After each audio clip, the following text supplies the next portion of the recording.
Good morning everyone. प्रथम clone भेड़ का नाम क्या है? डॉली। वायुमंडल के निम्नलिखित किस परत में मौसमी परिवर्तन होते हैं? ट्रोपोस्फियर। विश्व व्यापार संगठन WTO कब अस्तित्व में आया? 1995। निम्नलिखित में से पादप वृद्धि हार्मोन कौन सा है? ऑक्सिन।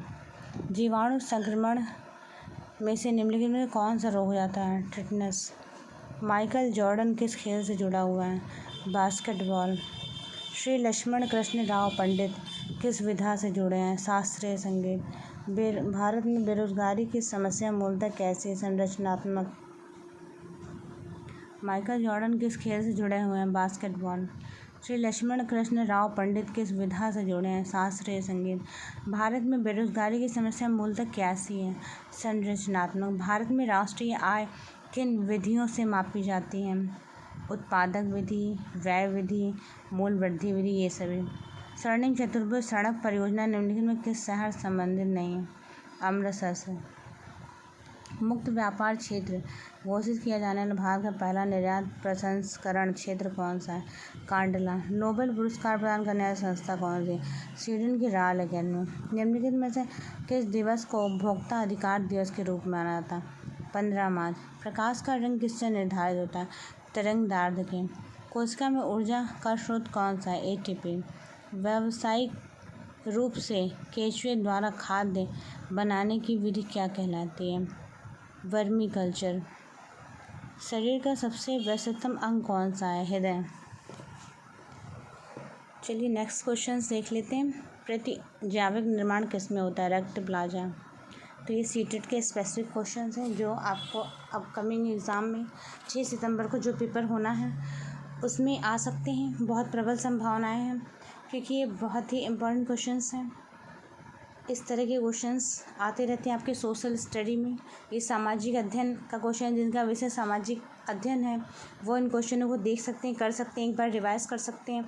और यहाँ पर हम सभी तरह के कंटेंट प्रोवाइड करा रहे हैं।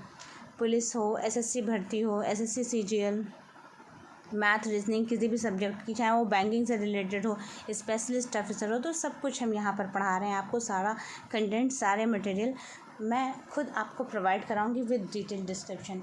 तो आप थॉरली, जिनका बेसिक्स नहीं स्ट्रांग है, जिनको बेसिक्स में प्रॉब्लम है, जिनको कुछ समझ में नहीं आता कि मैथ, रीजनिंग आखिर लर्न मतलब सीखें कैसे, नहीं समझ में आता है, उनके लिए ये चैनल है।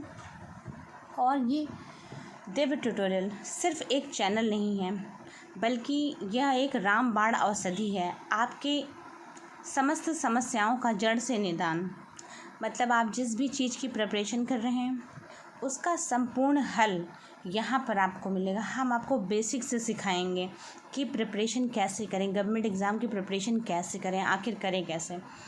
तो जब आप सोच रहे हैं कि आपको एक जॉब लेनी है तो आपको हर तरह के फॉर्म भरने चाहिए।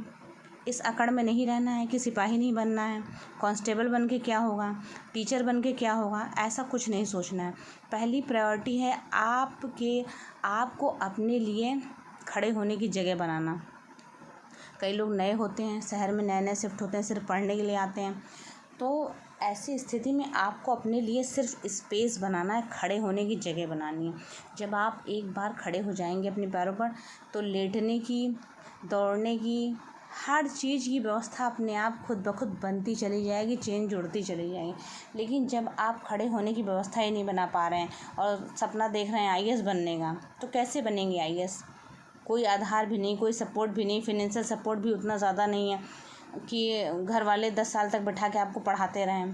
तो अगर बहुत जल्दी में आप कुछ क्लियर करना चाहते हैं, कुछ एग्ज़ाम क्लियर करना चाहते हैं, तो 1 साल में या 1 से 2 साल में, या आप बहुत स्टूडियस हैं, बहुत टैलेंटेड हैं, तो 6 महीने में बैंकिंग का एग्ज़ाम क्लियर किया जा सकता है। लेकिन उसके लिए आपके बेसिक्स पूरे क्लियर होने चाहिए। आपको टफ़ से टफ़ पज़ल रीजनिंग की सॉल्व करना आना चाहिए, तब आप ये बैंक का एग्ज़ाम क्लियर कर सकते हैं और 6 महीने में जॉब पा सकते हैं।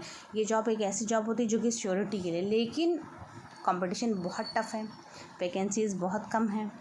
तो आपको इन बातों पे भी ध्यान रखना है कि आप ज़रा सा चूके नहीं कि दूसरा व्यक्ति खड़ा है वो अपॉर्चुनिटी ग्रैब करने के लिए। जब सिर्फ 4 लोग 25 से 30 लाख लोग एक फॉर्म को भर रहे हैं, तो आप समझ सकते हैं कंपटीशन कितना टफ़ है। तो इसलिए पहले ये मत सोचिए कि हाँ मैं तो IAS ही बनूंगा, जिद पकड़ के बैठ गए कि बस उसी, ऐसा कुछ नहीं। पहले आप खड़े होने का स्पेस बनाइए अपने लिए, वो ज़्यादा ज़रूरी है। अगर आप बैंकिंग की भी प्रिपरेशन कर रहे हैं तो मैं तो कह रही हूँ कि शिक्षक का भी फॉर्म ज़रूर भरिए, क्योंकि जहाँ भी स्पेस मिल जाए, जहाँ भी जगह मिले वहाँ खड़े हो जाइए। आपका खड़े होना बहुत महत्वपूर्ण है। एक 40-50 हज़ार की जॉब ग्रैब करना वो अधिक महत्वपूर्ण है। तो आप इस पर फोकस करिए, ना कि इस पर कि मैं इसकी जॉब नहीं करूँगा, उसकी जॉब नहीं करूँगा। आपको अपॉर्चुनिटी मिल रही है फॉर्म भरने की, आपके पास डिग्री है बीएड की, तो ज़रूर बैंकिंग का एग्ज़ाम देते हुए बीएड का भी एग्ज़ाम दीजिए। बिल्कुल चूकिए नहीं, बिल्कुल ईगो में मत रहिए, क्योंकि आप जो स्पेस छोड़ रहे हैं, लाखों लोग खड़े हैं उस स्पेस को कवर अप करने के लिए। ये बात आपको भली भांति समझ लेनी है। और अगर आप उतने स्ट्रांग नहीं हैं, फैमिली बैकग्राउंड उतना स्ट्रांग नहीं कि आपको 10 साल 5 साल पढ़ा सके, प्रिपरेशन करवा सके, बैठा कर खिला सके, तो निश्चय जानिए कि जो पहले मिल रहा है उसको ग्रहण करिए सौहार्द हृदय से, और तुरंत उस नौकरी को ज्वाइन करिए। उस नौकरी को छोड़ने की ज़रूरत नहीं है कि नहीं ईगो में आके मैं तो टीचर की जॉब नहीं करूँगा, तो वो उस अकड़ में आप एक गोल्डन अपॉर्चुनिटी छोड़ रहे हैं। तो ऐसा कृपया मत करें।